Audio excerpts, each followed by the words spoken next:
Graça e paz, povo de Deus, seja muito bem-vindo, você que chegou aqui nesse canal, que o Senhor possa falar o seu coração. Você não chegou aqui em vão, você não caiu de paraquedas, foi o Senhor que te trouxe aqui para ouvir a sua palavra. Você que entrou aqui através dessa chamada, eu tenho aqui 5 dicas de como você se manter firme na presença do Senhor. Quer saber quais são essas dicas? Eu pratico elas, né? Ou seja, estou falando daquilo que eu estou vivenciando há mais de 20 anos na presença do Senhor. Eu sei que não é fácil, as lutas são constantes, as dificuldades, às vezes até a falta de conhecimento fazem com que nós venhamos nos afastar do Senhor. Eu conheço pessoas, assim como eu, quando era nova convertida, não conhecia a palavra como hoje conheço e continuo conhecendo, eu tinha muitas dúvidas e muitas das vezes eu não encontrava resposta. Isso me trazia frustração, desânimo, fraqueza. De repente você que chegou aqui nesse canal está passando por isso, ou você que já está tanto tempo na presença de Deus, mas sempre está oscilando.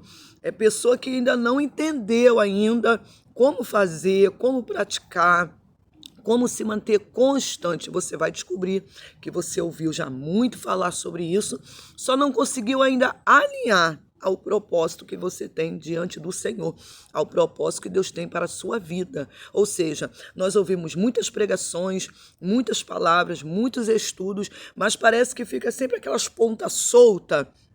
É ou não é? E muita gente tem dificuldade de entender e juntar essas pontas soltas para praticar a palavra do Senhor. Nós vamos começar falando sobre o primeiro tópico dessa palavra. Como eu posso me manter firme e constante na presença do Senhor? A Bíblia nos fala, Salmo capítulo 1, versículo 2, vai falar sobre isso. Eu vou ler até o versículo 1, porque eu gosto muito. Ele vai dizer assim, ó: bem-aventurado é o varão que não anda segundo o conselho dos ímpios, aleluia, nem segundo o caminho dos pecadores. Antes tem o seu prazer na lei do Senhor e nela medita, grave isso aqui, de dia e de noite. Pois é. O que é a bem-aventurança? Bem-aventurança é aquele que é feliz. Feliz é o homem e a mulher, aleluia, que não anda segundo os conselhos dos ímpios, mas antes medita. Ou seja, eu não posso andar segundo o conselho de outras pessoas que não professam a mesma fé que eu. Eu não posso andar segundo o conhecimento ou o conselho de quem acha, porque tem conselhos que parecem até bons, irmãos, mas se não está dentro da palavra, isso vai me afastar da presença de Deus. Isso vai me tirar da presença de Deus.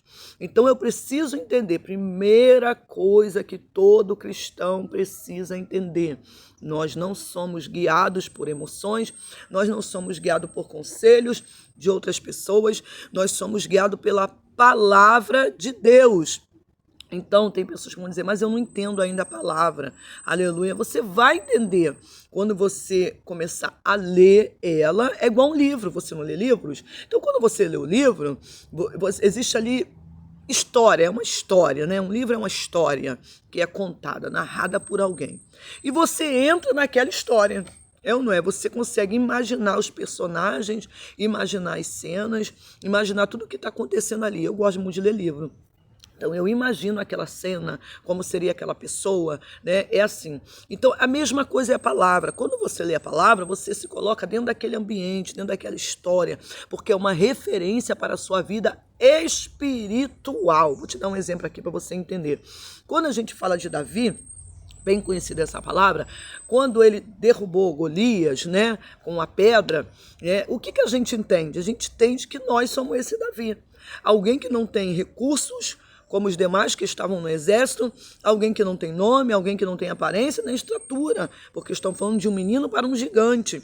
Mas ele vai em quê? Em nome do Senhor dos Exércitos, ou seja, Davi está nos dando uma lição. Nós não podemos andar segundo aquilo que a gente entende, com a nossa força ou com os nossos recursos, mas nós precisamos ir em nome do Senhor dos Exércitos. E como que eu faço isso? Meditando na palavra dele de dia e de noite.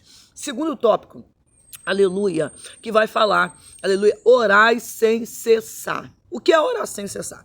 As pessoas acham que orar sem cessar é estar todo o tempo no joelho, todo o tempo com as mãos erguidas. Orar sem cessar, claro que você tem E a Bíblia nos faz relação sobre isto. Jesus vai dizer, aleluia, que quando nós formos orar, nós temos que fazer o quê? Ter um lugar de silêncio, de isolamento, né? Fecha a porta do seu quarto, um lugar de intimidade. Ele vai dizer sobre isso. Há momentos que você vai orar, aleluia, na sua intimidade, fechar o seu quarto, a sua casa, né? E se fechar ali e falar com Deus. Falar com Deus nada mais é do que se comunicar. Você não vê Deus, mas você sabe que Ele está presente ali. Ou seja, quando se fala de orar sem cessar, não é só você estar trancado dentro de um ambiente, em silêncio, falando com Deus, não. A todo momento você fala com Deus. A todo momento você está fazendo oração. Você está no caminho do trabalho, está fazendo oração. Você está lavando a louça, você está fazendo uma oração, você está lá no seu trabalho, virando massa, no seu comércio, seja lá onde for. Há aqueles minutinhos que você fica sozinho? Então, isso é orar sem cessar. É o momento que você tira, onde está isso? 1 Tessalonicenses, capítulo 5, versículo 17. E vai dizer, orai sem cessar. A todo momento nós precisamos estar falando com Ele, gente. Ele está com a gente todo dia. Como que a gente, às vezes, ignora a presença de Deus por não estar vendo? Mas Ele está a todo momento conosco. Louvado seja o nome do Senhor. Aleluia. E o terceiro tópico é permaneça firme. 1 Coríntios 15, versículo 58, o apóstolo Paulo vai nos dar essa instrução. Ele vai dizer, meus irmãos, aleluia, sede firmes e constante. Aleluia. Permaneçam firmes, permaneçam constantes. Vai vir lutas, vai vir adversidades, vai vir situações para tirar você da sua comunhão com Deus. Vai surgir desafios diários sobre a sua vida. Aleluia. Minha irmã, você vai sofrer todos os tipos de ataque, seja dentro da sua família, seja dentro do seu trabalho, do seu ministério. Até mesmo pessoal, você mesmo, muitas das vezes, vai ser tentado a duvidar se verdadeiramente esse caminho foi o certo que você escolheu. Por quê? Porque o adversário ele vai lançar várias situações. Aleluia, você precisa entender que você está em uma guerra espiritual e que o inimigo ele não vai aparecer para você de chifrinho, de rabinho, não. Ele vai aparecer para você, aleluia, muitas das vezes em afronta, em contenda, em perdas. Ele vai aparecer para você muitas das vezes em acusações. Ou seja, nós precisamos ficar firme, constante, sabendo que a nossa recompensa vem do Senhor. Aleluia. Ou seja, quando eu entendo que essa luta que eu estou passando, essa adversidade que eu estou passando, não é para me matar, mas para me fortalecer. A minha fé é fortalecida quando eu venço uma batalha, quando eu venço uma luta, quando eu venço uma adversidade. A nossa fé, ela é aprovada pelo Senhor. Aleluia. Quarto tópico desta palavra, e muito importante, ou seja, não pode ser tirada. A Bíblia vai dizer, livro de Hebreus 10, 25, não deixemos a nossa congregação, como é costume de alguém. Nós vivemos em um tempo onde as pessoas querem se isolar. Muitos estão se isolando do convívio social. A mídia é um exemplo disso, né? A gente tem tudo na palma das nossas mãos. Então, onde a gente estiver, a gente conversa com alguém que está longe, mas muitas vezes a gente não tem um diálogo com quem está perto. É ou não é verdade? Aleluia. Então, muitas das vezes, nós optamos nos dias de hoje, até por conta da violência, de sair de casa, porque a gente fica contando, nossa, eu vou para um culto à noite e tem um perigo, né? Tem ladrão, tem tiroteio. Eu moro no Rio de Janeiro, gente, isso aqui é real. Né? Tem guerra, eu tenho certeza que tem gente aqui que não mora no Rio, mas também vive essa mesma realidade, né? Aleluia, tem gente que mora lá no sertão, lá, que sabe que tem que atravessar quilômetros e quilômetros dentro de mata, é ou não é? Então, assim, é uma realidade. Aleluia. Então, isso acaba querendo nos trazer a um isolamento. Ou seja, a gente acredita que só ler a Bíblia em casa, que só orar em casa, que só, aleluia, vencer as lutas em casa é o suficiente. Irmão, isso aqui é muito importante. Grava isso no teu coração. Nós precisamos andar com quem nos aproxima de Deus. E quem é que vai nos aproximar de Deus? Aquele que vive com Deus. Então, o apóstolo está dizendo aqui, aleluia, não deixe de congregar. Ele está falando, não deixe. Não é uma sugestão, Aleluia. Não é simplesmente uma escolha.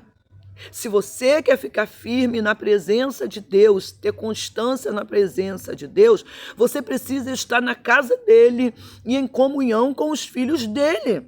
Não há outra opção. Por quê?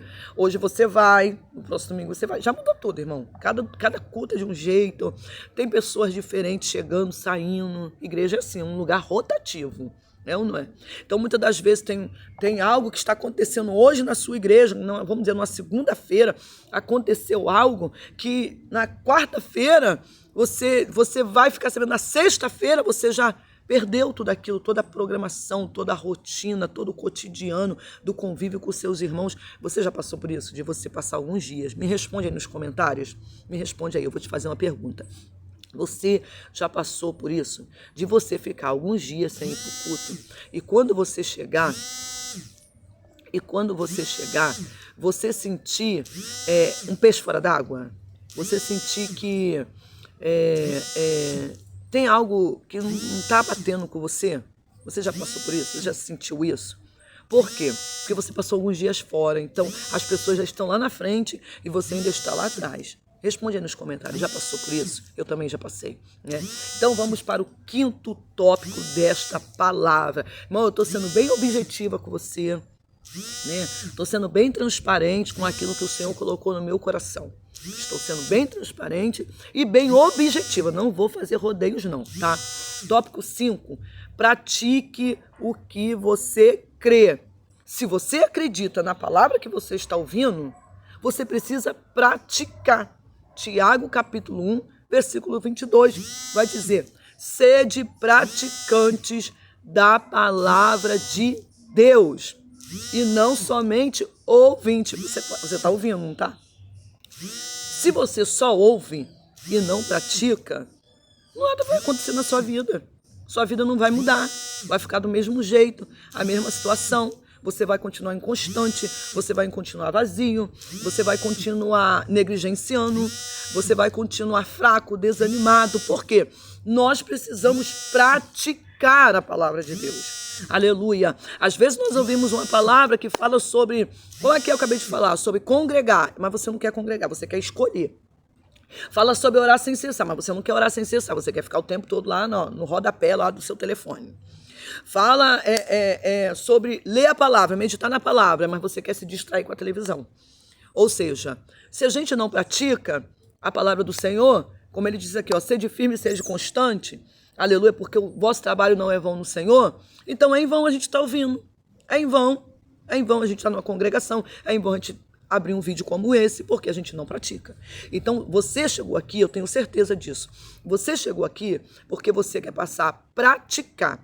Você não quer mais ser um crente inconstante, você não quer mais ser uma pessoa, aleluia, que não tem um conhecimento ou que não tem uma base. Ou seja, você é uma pessoa que você quer e você deseja, aleluia, ter uma vida espiritual abundante. Aleluia, você tem referências, você conhece pessoas que você, aleluia, você olha e fala assim, nossa, aquela pessoa ali, aquele homem, aquela mulher de Deus é uma referência na minha vida, então ele precisou praticar isso aqui. Eu quero te dizer uma coisa, você precisa praticar o que a palavra diz. Sem prática, não há resultados. Louvado seja o nome do Senhor. Ou seja, e para terminar, eu quero te dizer uma coisa, seja firme, seja firme. O Senhor, Ele é aquele que te fortalece. Mas para Ele te fortalecer, você precisa estar alinhado ao propósito dEle. As pontas agora já não estão mais soltas, você entendeu? Aleluia, juntou tudo e agora você vai praticar. Louvado seja o nome do Senhor. Chegou até o final? Aleluia. Coloque aí seus comentários. Aleluia. Coloque aí os seus likes. Isso é muito importante para o canal. Sempre digo isso, irmão. Tem pessoas aqui que até ouvem o vídeo, vão até o final, mas não se inscreve. Se inscreve, meu santo. Se inscreve, minha santa. Aleluia. Deixa Deus te usar. Compartilha essa palavra com alguém. Vamos orar? Pai, eu quero te agradecer por esta palavra. Quero te agradecer, Senhor, porque Tu és digno de toda a honra, de toda a glória, de todo o louvor. A sabedoria, o conhecimento vem de Ti. A revelação vem de Ti, Senhor. Por isso, Pai amado, nós te agradecemos, Senhor, por abrir a nossa visão e o nosso entendimento, em nome de Jesus. Amém? Que a graça e a paz de nosso Senhor e Salvador Jesus Cristo esteja com todos. Eu voltem para a glória de Deus.